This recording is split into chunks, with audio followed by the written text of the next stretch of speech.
আজকের জুমার খুতবার সংক্ষিপ্ত আলোচ্য বিষয় হচ্ছে Dhaka, the city of Akhiruzzaman বা কিয়ামতের শহর ঢাকা। এ বিষয়ে কোরআন এবং সুন্নাহ থেকে কিছু সারগর্ভ আলোচনা আপনাদের সামনে উপস্থাপন করার চেষ্টা করব ইনশাআল্লাহ আযজা ওয়া জাল। ওয়া মা তাওফীকি ইল্লা বিল্লাহ আলাইহি তাওয়াক্কালতু ওয়া ইলাইহি উনীব। আল্লাহ রাব্বুল আলামিন আমাদের প্রত্যেককে আলোচনা শুনে বুঝে আমল করার তৌফিক দান করুন, আমিন। আমি আলোচনা শুরু করতে চাই পবিত্র কোরআনুল কারীমের সূরাতুন নাহল এর 89 নম্বর আয়াত থেকে। আল্লাহ রাব্বুল আলামিন এই আয়াতে বলেছেন, আউযু বিল্লাহি মিনাশ শাইতানির রাজীম, ওয়া নাযালনা আলাইকাল কিতাবা তিবয়ানান লিকুল্লি শাই ওয়া হুদা ওয়া রাহমাতান ওয়া বুশরা লিল মুসলিমিন। আল্লাহ পাক বলেছেন, হে নবী, আমি আপনার কাছে এমন একটা কিতাব নাজিল করেছি। হে নবী মুহাম্মদ সাল্লাল্লাহু আলাইহি ওয়াসাল্লাম, আমি আপনার প্রতি এমন একটা কিতাব নাজিল করেছি যেই কিতাবটি প্রত্যেকটা বিষয়ের ব্যাখ্যা। তিবিয়ানান মানে ব্যাখ্যা, কুল্লি শাই প্রত্যেকটা বিষয়ের, এবং ওয়াহুদান এবং এটা হচ্ছে হেদায়েত, ও রাহমাতান এবং দয়া, ওয়া বুশরা লিল মুসলিমিন মুসলিমদের জন্য সুসংবাদ।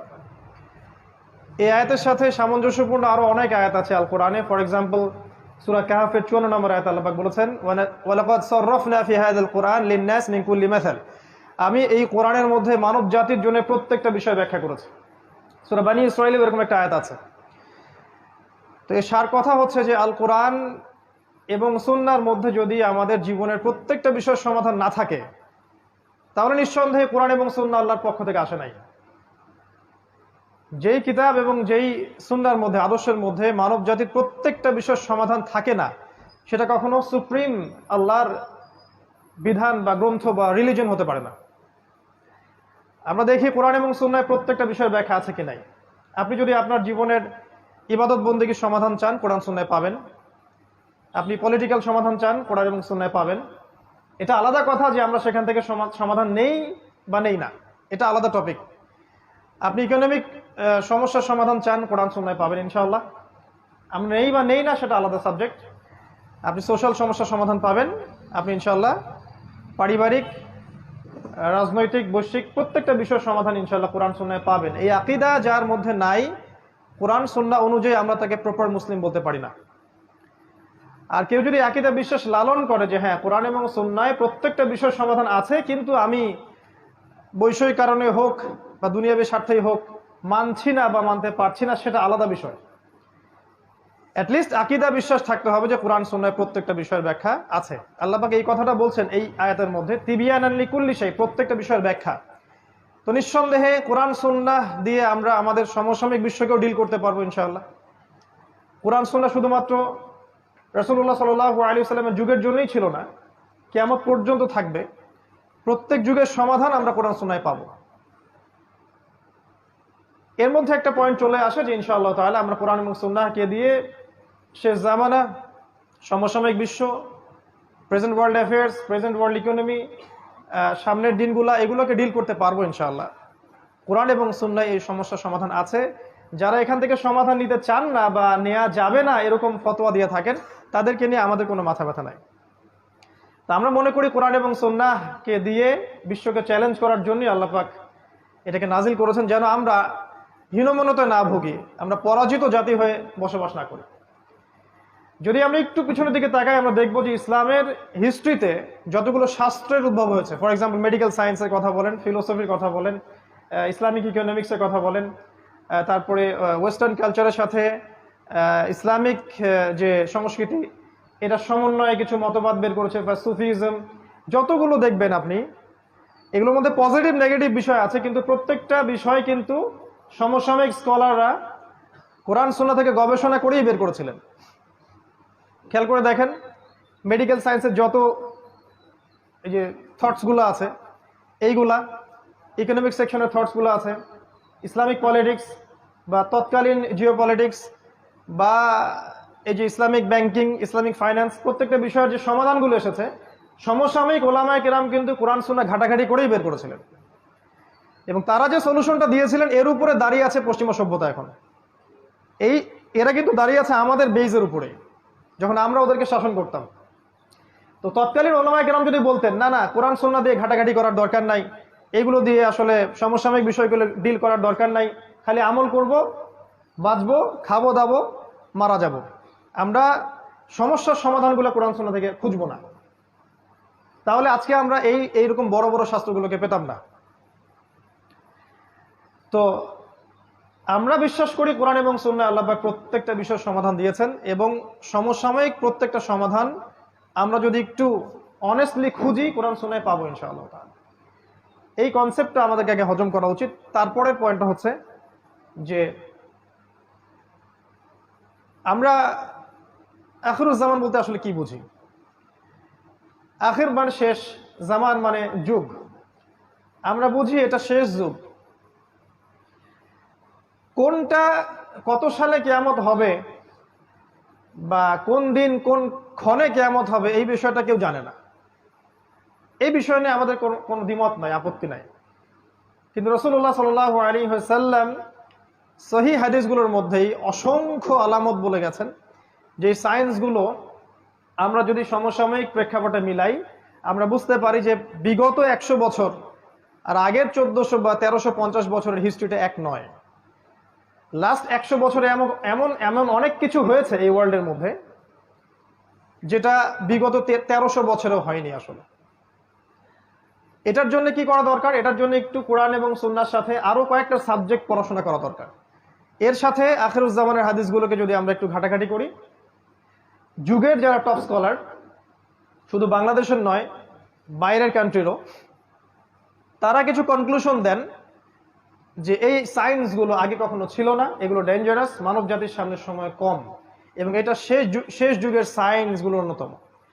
আমরা বলছি না এত সালে কিয়ামত হবে, এত সালে এটা হবে, এত সালে ওইটা হবে, এই কনসেপ্টটা আমি বিশ্বাসী না। অ্যাটলিস্ট আমরা we are giving a wake up call to this উম্মাহ। আমরা এই উম্মাকে একটা ওয়েক আপ কল দিচ্ছি যে সামনের দিনগুলো আপনার জন্য এইভাবে একটা সিকোয়েন্স অনুযায়ী যেতে পারে। আল্লাহু আ'লাম বিসওয়াব, আল্লাহ পাকই ভালো জানেন, কিন্তু আমাদের ধারণা এমন হতে পারে। আমাদের ধারণা ভুলও হতে পারে, সঠিকও হতে পারে। যদি ভুল হয় আমাদের পক্ষ থেকে, সঠিক হলে আল্লাহর পক্ষ থেকে। আর যদি আমাদের ধারণা ভুলও হয়, আমরা শুধরানোর জন্য প্রস্তুত আছি। অ্যাটলিস্ট আমরা একটা ওয়েক আপ কল দিচ্ছি যে এখনকার সময় আর আগামী বিশ্বটা বিগত 1300 বছরের মতো হবে না। কোরআন এবং সুন্নাহর সাথে কোন কোন সাবজেক্টের জ্ঞান থাকলে আপনিও এটা বুঝতে পারবেন, এটা একটু বলি 2 মিনিটে। শুধুমাত্র কোরআন এবং সুন্নাহর লিটারাল জ্ঞান থাকলে হবে না। লিটারাল মানে হচ্ছে আমরা পড়লাম, বুঝলাম, কাট পেস্ট, যেটাকে আমরা বলি প্রোটেস্ট্যান্ট ভার্সন অফ ইসলাম। কোরআনের অনুবাদ পড়লাম, হাদিসের অনুবাদ পড়লাম, মনে করলাম যে আমি বড় মুফতি হয়ে গেছি, এখন স্টেটমেন্টগুলো দেওয়া শুরু করলাম, কনক্লুশনে গেলাম, এটা ঠিক না। বা এই দুইটা সাবজেক্ট থাকলেই যে আপনি এই জামানাকে ডিল করতে পারবেন এমন না ব্যাপারটা। এই যুগে যদি আমরা এসক্যাটোলজিক্যাল জ্ঞান পেতে চাই, শেষ জামানার জ্ঞান পেতে চাই, তাহলে কোরআন এবং সুন্নাহর গভীর জ্ঞানের সাথে সাথে আমাদেরকে তাফসীর সম্পর্কে জানতে হবে, অবশ্যই আমাদেরকে ফিকহ জানতে হবে, আমাদেরকে ইসলামিক হিস্ট্রিটা জানতে হবে, ইসলামিক হিস্ট্রিটা অ্যাটলিস্ট। এবং আমি বারবার বলি ওয়ার্ল্ড হিস্ট্রি, বিশ্বের ইতিহাস, এটা জানা উচিত। এটার জন্য ক্লাসিক্যাল অনেক বই আছে ইউনিভার্সিটিতে, এগুলো পড়াতে কোনো দোষ নাই, এগুলো সেকুলার সিস্টেম নয়, এগুলো আমাদেরই সিস্টেম। এই আখিরুজ্জামানকে বুঝতে হলে ইকোনমিক্স জানতে হবে। ইকোনমিক্স যে জানে না সে শেষ জামানকে বুঝতে পারবে না। ওলামায়ে কেরাম উত্তরই দিতে পারছেন না যে কিভাবে বাজার থেকে গোল্ড কয়েন এবং সিলভার দিরহামকে তুলে দেওয়া হলো, কেন দেওয়া হলো, কারা দিল, তাদের উদ্দেশ্য কি ছিল। আমি বলি একটা কথা অনেকটা ক্ষোভ নিয়েই, যে আগামীতে যদি ইসরায়েল তেজপাতা এটাকে লেমিনেটিং করে মুদ্রা হিসেবে চালু করে, আমরা সবাই বলবো এটা জায়েজ এবং হালাল। এবং যারা বলবে না এটা জায়েজ না, এটা হালাল না, তাদেরকে এরা বলবে এটা খারাজি। এটাই আমরা মনে করি দুঃখের সাথে। এই যে কোশ্চেনের অ্যান্সারটা সে দিতে পারলো না because of the lackings of knowledge in economics. ইকোনমিক্সের যে জ্ঞানের অভাব, এই কারণেই কিন্তু সে এই উত্তরটা দিতে পারলো না। এটা কোন ইকোনমিক্সের কথা বলছি? শুধুমাত্র কি আল্লামা তাকি উসমানীর বইগুলো পড়লেই হয়ে যাবে? ব্যাপারটা এমন নয়। ব্যাপারটা হচ্ছে ওয়ার্ল্ড ইকোনমিক্স সম্পর্কেও জ্ঞান থাকতে হবে। এই জ্ঞানটা কিন্তু সেকুলারদের বেশি আছে আমাদের চাইতে। কিছু বিষয়ে হজম করা উচিত, এই জ্ঞানগুলো ওদের বেশি আছে আমাদের চাইতে। না হলে ওরা রিবাকে দিয়ে, সুদকে দিয়ে আপনাকে ডমিনেট করতে পারতো না। সারা ওয়ার্ল্ডে আপনাকে সুদ খাওয়াচ্ছে। অ্যাজ এ মুসলিম আপনি সুদ খাচ্ছেন, আমি সুদ খাচ্ছি, কম বেশি সবাই জড়িত। কিন্তু আমাদের ফাইন্যান্সটা কোথায় গেল? ইকোনমিক সিস্টেমটা কোথায় গেল? আমরা কেন এমন কোনো সিস্টেম লঞ্চ করতে পারলাম না যেটা আমাদেরকে হালালের মধ্যে রাখবে? আর ওরা কিভাবে রিবা দিয়ে সারা ওয়ার্ল্ডকে ডমিনেট করলো? আজকে সকালে আমি একটা হাদিস পড়েছিলাম, যদিও হাদিসটা সনদটা দুর্বল। আলী রাদিয়াল্লাহু আনহু সেই হাদিসের বর্ণনাকারী ছিলেন। তিনি বলছিলেন দাজ্জালকে ফলো করবে এমন কিছু মানুষ যারা সুদখোর, যারা রিবা বা সুদকে কেন্দ্র করে তাদের পুরো ইকোনমিক সিস্টেমটা লঞ্চ করেছে। কোন কান্ট্রি সেটা? আমরা যদি একটু ওয়ার্ল্ড ইকোনমিক্স ঘাঁটি, দেখবো সারা ওয়ার্ল্ডে একটা কান্ট্রি আছে, একটা সভ্যতা আছে যারা সুদকে দিয়ে সারা বিশ্ব শাসন করছে। এর মাস্টার মাইন্ড ইসরায়েল, আর সেখানে জিউসরা আছে। যাই হোক, ল্যাকিংস অফ নলেজটা কোথায়? ইকোনমিক সেকশনে ছিল না। এটা শেষ জামানার জ্ঞান অর্জন করতে হলে আপনাকে থাকতে হবে। আর একটা সাবজেক্টের কথা আমি বলি বারবার, সেটা হলো যে জিও পলিটিক্স। এটা আপনারা আমার চেয়ে হয়তো ভালো বোঝেন, যারা ইউনিভার্সিটিতে পড়েন তারা আরো ভালো বোঝেন। জিও পলিটিক্যাল নলেজ না থাকলে এই ভূরাজনৈতিক প্রেক্ষাপটটা বুঝতে পারবে না। কেন চায়না রাশিয়া একসাথে, কেন ন্যাটোর সাথে টার্কি, কেন পাকিস্তান নিউক্লিয়ার ওয়েপন্স থাকার পরেও কিছু করতে পারে না ইসরায়েল এগেনস্টে, এগুলো আপনি অ্যান্সার পাবেন না যদি জিও পলিটিক্যাল নলেজ আপনার না থাকে। আমাদের দেশের পররাষ্ট্রনীতিগুলোর মধ্যে আমরা অনেকে চাই যে খুব এগ্রেসিভ হোক, কেন আমরা পারি না? কি কারণ? এটা যারা জিও পলিটিক্স জানে তারা বোঝে। আর যারা আবেগে চলে তারা মনে করে যে এখনই জিহাদ লঞ্চ করতে হবে, বোগাস জিহাদ। আবার অনেক প্রশ্নের উত্তর, কিভাবে ইসরায়েল রাইজ করলো, কেন ব্রিটেন সারা ওয়ার্ল্ডকে শাসন করেছিল, তারপরে কিভাবে তারা আমেরিকাকে নিয়ে আসলো, রিপ্লেস করলো, অনেক প্রশ্নের উত্তর পাবেন না আপনি যদি আপনি জিও পলিটিক্স না জানেন, এর সাথে কোরআন সুন্নাহ না জানেন। ওরা কি করেছে সেকুলাররা? ওরা শুধু জিও পলিটিক্সকে নিয়েছে, কোরআন সুন্নাহকে নেয় নাই। আর আমরা বলছি কোরআন সুন্নাহর বেসিসেই আপনাকে জিও পলিটিক্স পড়তে হবে। দেন সূরা মাইদা পড়েন, আল্লাহ পাক বলেছেন পররাষ্ট্রনীতি কেমন হতে হবে। লা তাত্তাখিযুল ইয়াহুদা ওয়ান নাসারা আউলিয়া, আল্লাহ পাকের স্টেটমেন্ট। আমরা কিন্তু এখানে হেদায়েত নেই নাই। লা তাজিদান্না আশাদ্দান নাস আদাওয়াতাল লিল্লাযিনা আমানু আল ইয়াহুদ ওয়াল্লাযিনা আশরাকু, মুমিনদের জন্য সবচেয়ে বড় শত্রু দুইটা দল, আল ইয়াহুদ আল্লাযিনা আশরাকু, যারা শিরক করে। এগুলো কি সাহাবায়ে কেরাম মেনে চলেন নাই? ওই সময় আমাদের মাথা ছিল উঁচু, আমরা এখন মেনে চলি না, আমাদের মাথা আজকে নিচু। জিও পলিটিক্স জানতে হবে। এর সাথে আমি বলি একটা সাবজেক্ট, সেটা হচ্ছে যে ইন্টারন্যাশনাল মনিটারি সিস্টেম সম্পর্কে জ্ঞান রাখতে হবে, যেটাকে আমরা বলি ওয়ার্ল্ড ব্যাংক এবং IMF। আরো কিছু সাবজেক্ট আছে, মূল এই সাবজেক্টগুলো যদি আপনি না জানেন কোরআন সুন্নাহর সাথে, তাহলে আখিরুজ জামান আপনি চিনতে পারবেন না। এটা সম্ভব না। শুধুমাত্র কোরআন এবং সুন্নাহর লিটারাল অর্থগুলো পড়ে আপনি কখনো বুঝতে পারবেন না আসলেই ওয়ার্ল্ডে কি হচ্ছে। এজন্য যখন আপনি কোনো স্টেটমেন্ট দিবেন, মানুষ বলবে এটা পাগল হয়ে গেছে। তা আমরা বলছি যে নিউক্লিয়ার ওয়ার সামনে আসছে, আমরা বলছি দাজ্জাল জেরুজালেম থেকে বিশ্ব শাসন করবে, পাল্টা পোস্ট দিয়ে রাখলো স্কুল বয় টাইপের কিছু মানুষ, দাজ্জাল খোরাসান থেকে বের হবে। ভাবখানা এমন যে হাদিসগুলো আমরা কখনো পড়ি নাই।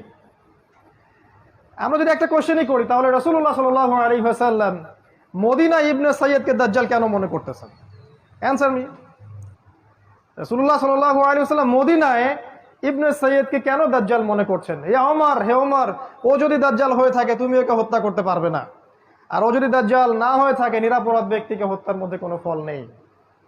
ইবনে সাইয়্যিদ বলছে আল্লাহর কসম, আমি জানি দাজ্জাল কে, তার পিতার নাম কি, বা ইত্যাদি ইত্যাদি। হাদিসগুলো পড়ে দেখেন, বুখারী মুসলিম।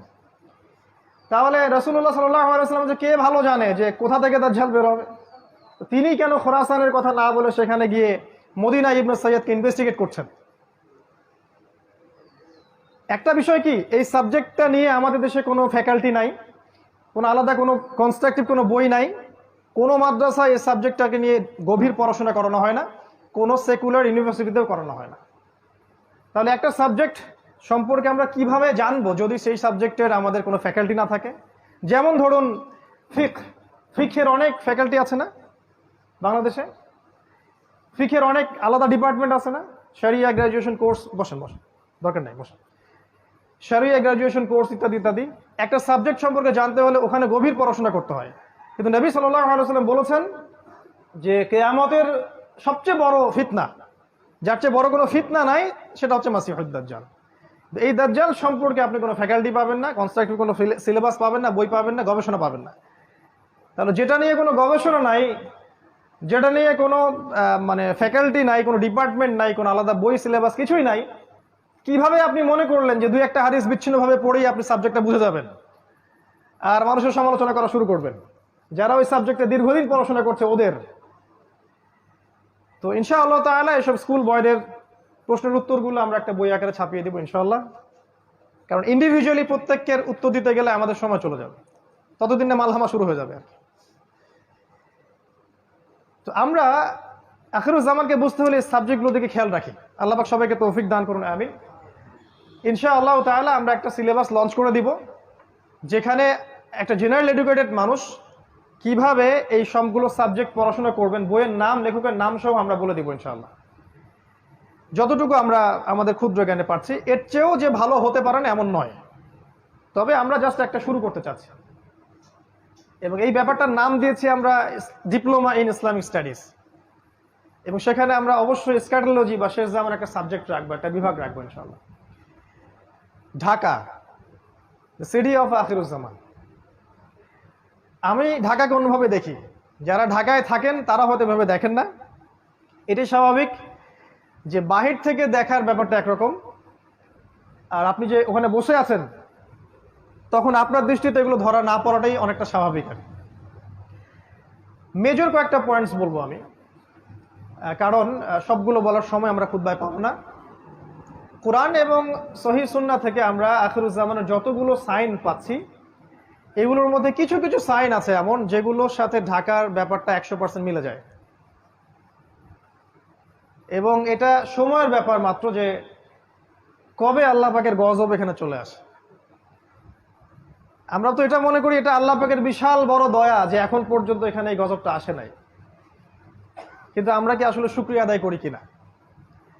আমার দৃষ্টিতে ধরা পড়ে যে ঢাকা, যদি আমরা এখন অন্য জায়গায় বসে আছি, বাট এই লেকচারটা ঢাকাবাসীর জন্য স্পেশালি, এবং ঢাকার মতো যতগুলো শহর আছে এই সারা বিশ্বে, বস্তুবাদী শহর, মেটেরিয়ালিস্টিক, যেখানে সময় খুব দ্রুত পাস করে, মানুষের জীবনযাত্রার লাইফ লেন খুব ফাস্ট লাইন অফ লাইফ, মানুষ পাশবিক জীবনযাপন করে, যেখানে বিশ্বাসের কোনো মূল্য নাই, যেখানে প্রতারণার ছড়াছড়ি, যেখানে আবেগ অনুভূতিগুলো ঠুনকো হয়ে গেছে, পারিবারিক বন্ধনগুলো ভেঙে যায়, হৃদ্যতা ভালোবাসাগুলো নাই, সবার মধ্যে একটা যেন অবিশ্বাস যে এই না জানি এ আমাকে ঠকিয়ে দেয় কিনা, একটা আনস্যাটিসফাইড জেনারেশন এবং আনস্যাটিসফাইড সিভিলাইজেশন, অসন্তুষ্ট, কোনো কিছু কিন্তু সন্তুষ্ট না, ইল্লা মাশা আল্লাহ, কিছু মানুষের বাইরে, সেটা আমি আলাদাভাবে বলছি, আমি ওভারঅল বলছি। দেখুন, এক নাম্বার আমার সেন্সে ধরা পড়ে যে ঢাকা এই শহরটা মানুষকে বস্তুবাদী বানিয়েছে, বা এই শহরের মানুষগুলো শহরটাকে বস্তুবাদী বানিয়েছে। এই শহরটা বস্তুবাদিতার উপর দাঁড়িয়ে আছে। এটা কি বোঝেন কিনা? সকালবেলা থেকে সন্ধ্যা, রাতে ঘুমানো পর্যন্ত একটাই চিন্তা মানুষের, কিভাবে আমি আমার রিজিকটাকে অর্জন করব, কিভাবে আমি আমার স্ত্রী সন্তানকে মানুষ করব বা ভরণ পোষণ দিব, কিভাবে আমি দুবেলার ভাত অন্ন যোগাবো। এখানে যেন মানুষ বাঁচার জন্য লড়াই করে, সকাল থেকে সন্ধ্যা পর্যন্ত ছুটছে আর ছুটছে। ছোটার স্পিডটা দেখতে আপনাকে ওই যে ওভারক্রসিংগুলো আছে এর উপর উঠতে হবে একটু কষ্ট করে, এবং একটু রিল্যাক্স মুডে আপনি দেখবেন কিভাবে মানুষ ছুটছে, কোথায় জানি মানুষ ছুটছে, মনে হচ্ছে মানুষ জান্নাতের দিকে ছুটছে। যদি এমন হতো এভাবেই মানুষ জান্নাতের দিকে ছুটতো, খেয়াল করে দেখবেন ছুটছে আর ছুটছে ছুটছে। এই ভোর থেকে শুরু হবে রাত 12টা, 1টা, 2টা, 3টা পর্যন্ত। ঢাকায় যেন কখনো রাত হয় না, 24 ঘন্টায় দিন। এখানে টাইম যায় রাসূলুল্লাহ সাল্লাল্লাহু আলাইহি ওয়াসাল্লামের সেই হাদিসের মতো, তিনি বলেছিলেন আখিরুজ্জামানের সময় যাবে বছর মাসের মতো, মাস সপ্তাহের মতো, সপ্তাহ দিনের মতো। ঢাকায় যেন সময় তাকে আটকানো যায় না, সময়ের মধ্যে বারাকা নাই। আপনারা এখন যেখানে বসে আছেন এখানে সময়ে বারাকা আছে, এখানে আপনি সময়কে দ্রুতভাবে পাস করতে দেখবেন না। আমাদের সেকুলার আইসগুলো অবশ্যই এগুলো ধরতে পারবে না, তাদের কাছে মনে হয় সময় ক্যালকুলেটেড, 24 ঘন্টা দিন রাত। আল্লাহ পাক যে সময়কে কন্ট্রোল করেন, সময়ে বারাকা দিতে পারেন, এটা ওরা বিশ্বাস করবে না। একজন সাহাবী 40 বছর বয়সে যা যা করেছেন, এই জেনারেশনে 100 বছর হায়াত পাওয়া মানুষ এটা করতে পারে না। রাসূল সাল্লাল্লাহু আলাইহি ওয়াসাল্লাম নিজে একদিনে যতগুলো কাজ করতেন, আমরা মনে হয় 1 বছরে এতগুলো কাজ করতে পারি না। সময় আল্লাহ কন্ট্রোল করেন, এখানে বারাকা দেন। ঢাকায় ফার্স্ট লেন অফ লাইফ, খুব দ্রুত মানুষ ছোটে, যেন মানুষ ছুটতেছে জান্নাতের দিকে। আসলে তারা কোন দিকে ছুটছে? তারা ছুটছে মূলত বস্তুবাদী ভোগবিলাসের দিকে। আল্লাহ পাক যেগুলো বলেছেন, যুয়িনা লিন-নাস হুব্বুশ শাহাওয়াতি মিনান নিসা, এই যে 6টা বিষয় বা 5টা বিষয় আল্লাহ পাক বলেছেন, এগুলোর পিছনে মানুষ ছোটে। খাওয়া, পড়া, ভরণ পোষণ, আরেকটু প্রোগ্রেস, আরেকটু স্ট্যাটাসকে বাড়ানো যায় কিভাবে, আমার আছে 1 কোটি টাকা, কেমন করে এটা 2 কোটি হবে, আমার 5তলা বিল্ডিং আছে, কেমন করে এটা 10তলা হয়। এই বস্তুবাদিতার দিকে ঢাকা ছুটছে। আপনি জানেন কি না এটা কিয়ামতের একটা আলামত। এটা আখিরুজ্জামানে কিয়ামতের বড় একটা সাইন, যে মানুষ দুনিয়ার পিছনে ছুটবে, দিন থেকে মানুষ সরে যাবে। এবং আল্লাহ পাক গজব হিসেবে এই মুসলিম জাতির উপরে এই দুনিয়ার চাকচিক্যটাকে উন্মুক্ত করে দিবেন। হাদিস এভাবে এসেছে, এই দুনিয়ার চাকচিক্য তোমাদের জন্য উন্মুক্ত করা হবে, ঠিক যেমন পূর্ববর্তীদের জন্য করা হয়েছিল। আর এই দুনিয়া তোমাদেরকে ধ্বংস করবে, ঠিক যেমন করে পূর্ববর্তীদেরকেও দুনিয়া ধ্বংস করেছে। এটা হচ্ছে ফিউচার এই বস্তুবাদী ঢাকার। 2 নাম্বার হচ্ছে, দেখুন এখানে যতগুলো সিস্টেম আছে, এই সিস্টেমগুলো দাঁড়িয়ে আছে অন দ্য বেসিস অফ শিরক এন্ড কুফর। শুধুমাত্র এই শহরটার কথা আমি বলছি না, এরকম যত শহর আছে সারা ওয়ার্ল্ডে তাদের কথা বলছি। দাঁড়িয়ে আছে education system on the basis of শিরক, আপনার political system on the basis of কুফর এন্ড শিরক, আপনার ইকোনমিক সিস্টেম দাঁড়িয়ে আছে শিরকের উপরে। কেউ ডিবেট করতে চাইলে আমি রাজি আছি, কিন্তু প্রমাণ করতে পারবো যে এগুলো শিরকের উপর দাঁড়িয়ে আছে। এখানে জ্ঞানের সংজ্ঞা শেখানো হয়েছে যে পরীক্ষা নিরীক্ষা পর্যবেক্ষণের মাধ্যমে যেটা লাভ করবেন সেটা জ্ঞান। আর আল্লাহ পাক বলছেন আল্লাহর পক্ষ থেকে যা নাজিল হয় সেটাই চূড়ান্ত জ্ঞান। কুফর এবং শিরক এখানে শেখানো হয়েছে। জ্ঞান অর্জনের কি উদ্দেশ্য? একটা জব, একটা চাকরি। এই জন্য বড় বড় চাকচিক্যময় ইউনিভার্সিটি গড়ে উঠেছে এখানে শহরের মধ্যে। এবং এই ইউনিভার্সিটিসগুলো আমাদেরকে কি শিখাচ্ছে আসলে দিন শেষে? ওজুর মাসআলা, গোসলের মাসআলা, 10টা হাদিস, 20টা কোরআনের আয়াত, 10টা সূরা, ইতিহাস, ফিকহ। আপনাকে শেখাচ্ছে কিভাবে আপনি একটা চাকরি অর্জন করবেন, আপনার স্ট্যাটাস বাড়বে, বাড়ি গাড়ি করবেন, খাবেন, ফুর্তি করবেন, এনজয় করবেন, পাশবিক লাইফ লিড করবেন, দেন ইউ উইল ডাই, আপনি মারা যাবেন। মারা যাওয়ার পরে আপনার 3 বার জানাজা পড়ানো হবে 3টা জায়গায়। তারপর 3 দিন পর মানুষ আপনাকে ভুলে যাবে। এবার গন ফ্রম হিস্ট্রি, আপনি হিস্ট্রি থেকে, ইতিহাস থেকে আপনার নাম শেষ, মুছে গেছে। ঢাকা আপনাকে এটা শেখাচ্ছে।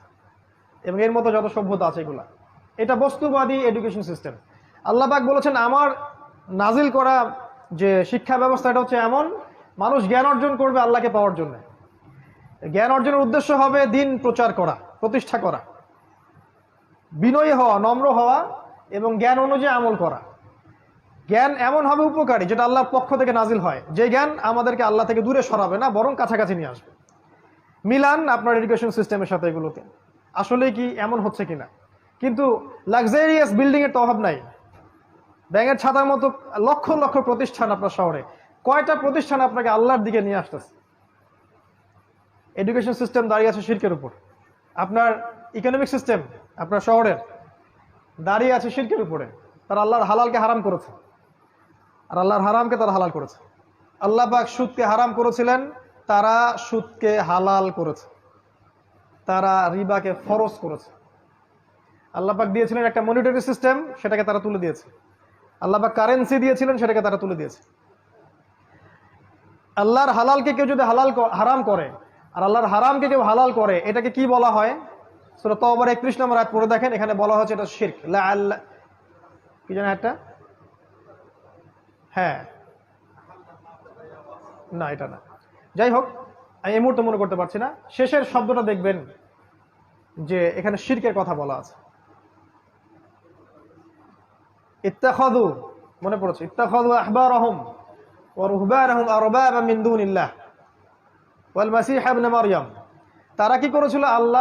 আল্লাহকে বাদ দিয়ে, খ্রিস্টানদের কথা বলা হচ্ছে, জিউসদের কথা বলা হচ্ছে, পাদ্রী দরবেশ এদেরকে রবের আসনে বসিয়েছিল।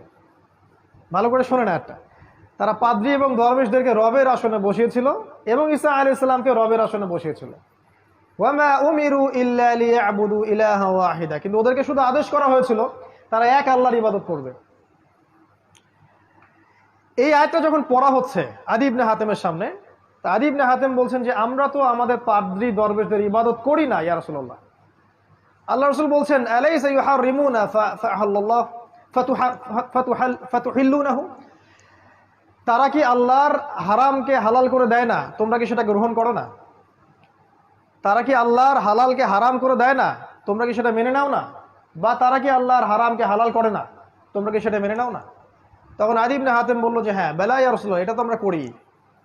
আমরা হয়তো সরাসরি ওদের ইবাদত করি না, ওদেরকে সেজদা করি না, ওদের সামনে নজর মানত করি না, কিন্তু ওরা আল্লাহর হালালকে হারাম করলে আমরা মেনে নিচ্ছি, আর ওরা আল্লাহর হালালকে যদি হারাম করে ফেলে আমরা মেনে নিচ্ছি। আল্লাহ রাসূল বলেন সাল্লাল্লাহু আলাইহি ওয়াসাল্লাম, তিলকা ইবাদাতুহুম, এটাই হচ্ছে ওদের ইবাদত করা। এখন আপনি আসেন আপনার সিস্টেমের দিকে। আল্লাহ পাক সুদকে হারাম করেছেন, আমরা কি করেছি? হালাল করেছি। আল্লাহ পাক মাদককে হারাম করেছেন, আমরা হালাল করে নিয়েছি। নিজেকে প্রশ্ন করেন, আমরা কিন্তু মন থেকে হালাল করে নিয়েছি। আল্লাহ পাক জিনাকে হারাম করেছেন, আমরা উন্মুক্ত করছি। আল্লাহ পাক খিলাফাকে হালাল করেছেন, আমরা হারাম করেছি। আল্লাহ পাক অনেক কিছুকে হালাল করেছেন যেগুলোকে আমরা হারাম করে নিয়েছি, বা আবার আল্লাহ পাক অনেকে হারামও করেছেন যেগুলোকে আমরা হালাল করে নিয়েছি। এই সিস্টেমটা যদি চলতে থাকে, এটাকে আল্লাহ পাক বলেছেন শিরক। ওয়া উমিরু ইল্লা লিয়াবুদু ইলাহা ওয়াহিদা লা ইলাহা ইল্লা হু সুবহানাহু ওয়া তাআলা আম্মা ইউশরিকুন। এই কথাটা বলতে যাচ্ছিলাম, আম্মা ইউশরিকুন, তারা যে শিরক করছে আল্লাহর সাথে, এখান থেকে আল্লাহ পাক পবিত্র। তার মানে এই কাজটাকে আল্লাহ পাক শিরক বলেছেন। তো আপনার শহরের এডুকেশন সিস্টেম, আপনার ব্যাংকিং সিস্টেম, আপনার ফাইন্যান্স, আপনার ইকোনমিক সিস্টেম, এগুলো দাঁড়িয়ে আছে শিরকের উপরে, কুফরের উপরে। এর জন্য আপনি একা দায়ী নন, এর জন্য আমাদের রাষ্ট্র দায়ী নয়, এর জন্য আমাদের শুধু এই ওলামায়ে কেরাম বা আমরা যারা সাধারণ জনগণ আমরাই দায়ী নই, ব্যাপারটা এমন নয়। আমাদের দোষ আছে, কিন্তু বড় দোষটা অন্য কারো, যাদের দিকে আমাদের চোখ নাই। আমাদের চোখটা হচ্ছে আপোষের ইখতিলাফগুলোর দিকে আমাদের চোখটা বেশি আর কি। কিভাবে আমরা আমাদের মধ্যে ইখতিলাফ করে মারামারি কাটাকাটি করে বিভক্ত হব, এদিকে চোখটা আমাদের বেশি। বড় যে মূল এনিমি, ওর দিকে আমাদের চোখটা কিন্তু আসলে নাই। তো এটা আপনার ঢাকা। আরো আছে আপনার ঢাকার পলিটিক্যাল সিস্টেম, দাঁড়িয়ে আছে অন দ্য বেসিস অফ শিরক। শুধু এই শহরের না, পুরো ওয়ার্ল্ড ওয়াইড, গ্লোবালি। তবে এটা চিরদিন থাকবে না ইনশাআল্লাহ। এটা একসময় ছিলও না, একসময় থাকবেও না। মাঝখানে একটা সময় আপনি পাচ্ছেন। এক সময় ছিল খেলাফা, আর পৃথিবীর শেষও হবে খেলাফা দিয়ে। এই উম্মতে মুহাম্মাদির স্টার্টিংটা ছিল খেলাফা দিয়ে। খেলাফা নিশ্চয়ই বুঝি আমরা, এমন স্টেট যেটা, যার মালিক আল্লাহ, এমন স্টেট যে রাষ্ট্রের প্রত্যেকটা বিষয়ের ফয়সালা হবে আল্লাহর বিধান অনুযায়ী, এমন স্টেট যেখানে আল্লাহ হচ্ছে আল আকবর, আল্লাহ হচ্ছে আল মালিক।